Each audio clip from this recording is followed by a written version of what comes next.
How you doing, guys? Well, I got over to Dandy Sales and I was able to pick up the repaired aluminum drive for my Panzer. As you can tell, that slot is in a lot better shape than the slot I had. This one's pretty nice. It's all been welded back up, and then Jim at Dandy Sales has the jig to remachine the slot in it, and that's exactly what they did. I mean, there's a couple little open holes where the TIG weld obviously didn't melt it complete, but you know what, it's real nice. I gave it a quick sand down to get it ready to get it glass beaded.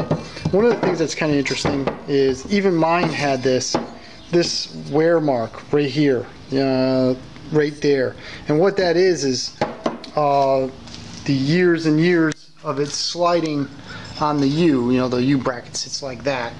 The arm sliding back and forth is actually what causes this slot. The interesting thing is my U bracket, the piece that goes across, is actually not lined up with this. It's actually like right here. It kind of like goes on half of this and half of that. So I'm going to fill this.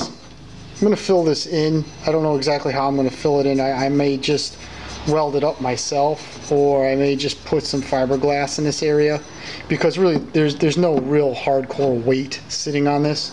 And I have decided that I'm going to paint it yellow. The re-weld job is mint. It's beautiful, but it does look like it's been re-welded. So I think the best thing to do is to just go ahead and paint this yellow. I did paint the little toolbox. I did paint it yellow only because I just wanted a little bit more yellow. It matches the rims. The color match is pretty good. I mean, you can see there's the hitch that I painted, and there's the wheels. So it's got like a real nice school bussy yellow to it. So with that, I'm going to repaint the drive when I put it back on. This will be probably just a multi-part video of this just kind of going back together. I will be back and it should be glass beaded. Alright, here it is, all glass beaded. Came out pretty nice. I like it. It's all cleaned up. I taped off the bushings so that way they didn't get beat up by the glass. My glass is really worn out. I need to get some new glass because it took forever to blast this thing. So, but yep, looks real good. Has a nice sheen to it. Next up, I am going to fix this lumpity bump bump. Alright. Alright.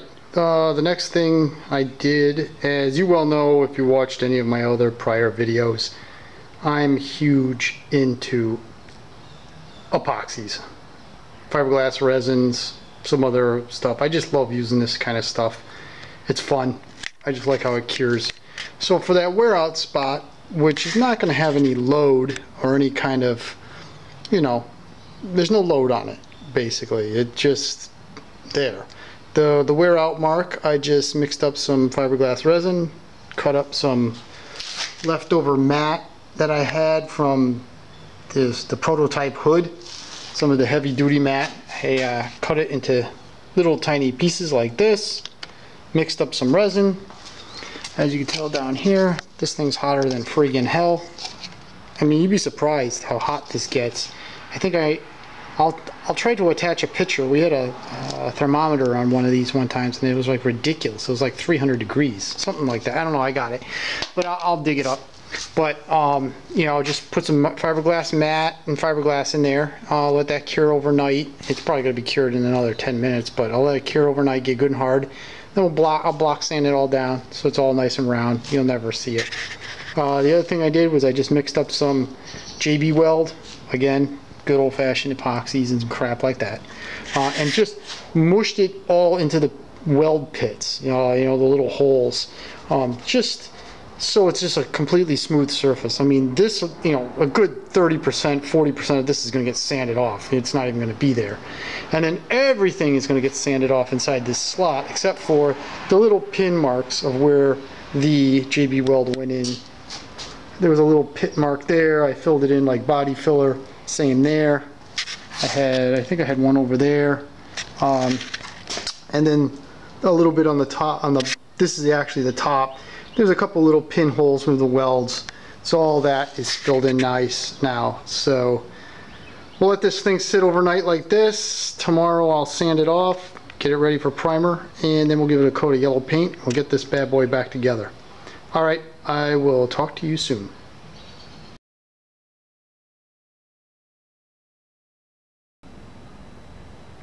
Well, I sanded out the fiberglass. I couldn't wait until tomorrow night to do it, so I did it tonight. It was hard anyways, but as you can tell, it sanded out really nice and straight. Everything feels really good. So once it's painted, you'll never know that it's been filled in this area. Don't be fooled by how strong this stuff gets. I mean, this stuff is just as hard as the aluminum housing is. I mean, so the U piece, which goes right here, the support, about 75% of it's on the aluminum, about 25% of it's on this piece of fiberglass. This is not going to wear any faster than this aluminum will. Plus the tractor's not going to get worked. But painted, little primer, paint, you'll never know that this had a wear mark on the bottom. Okay. Sanded out all the JB weld, and as you can see, all the little pits are filled in. I did leave a little bit of it on top. It's just paper thin right in these two areas where there was some weld pitting. The other side is all finished, sanded nice and smooth. As you can tell, the epoxy or the resin, the fiberglass resin, it's all in there. It's harder than hell. So we're all set there. So right now what I'm going to do is I am going to clean this up, tape it off, and I'll put a little primer surfacer on it. Just rattle can primer surfacer. Nothing too great because I don't want to make it look minty, but just to fill in some of these weirdo spots. And we'll sand that out and get it primed up. Okay. Well, there we go. Primed it and painted it. It looks really good. As you can tell, you can't even see where I mended it with the fiberglass. Looks pretty smooth and clean. Here's the slot with all the little pits filled in. It doesn't matter because all that paint inside the slot's gonna get beat out as soon as I use it for the first time. But there you go. Everything's looking real nice and clean. Yep. So there we go. It's a done deal. Next vid, hopefully everything will be put back together and we'll have a running vid. Alright guys, thanks.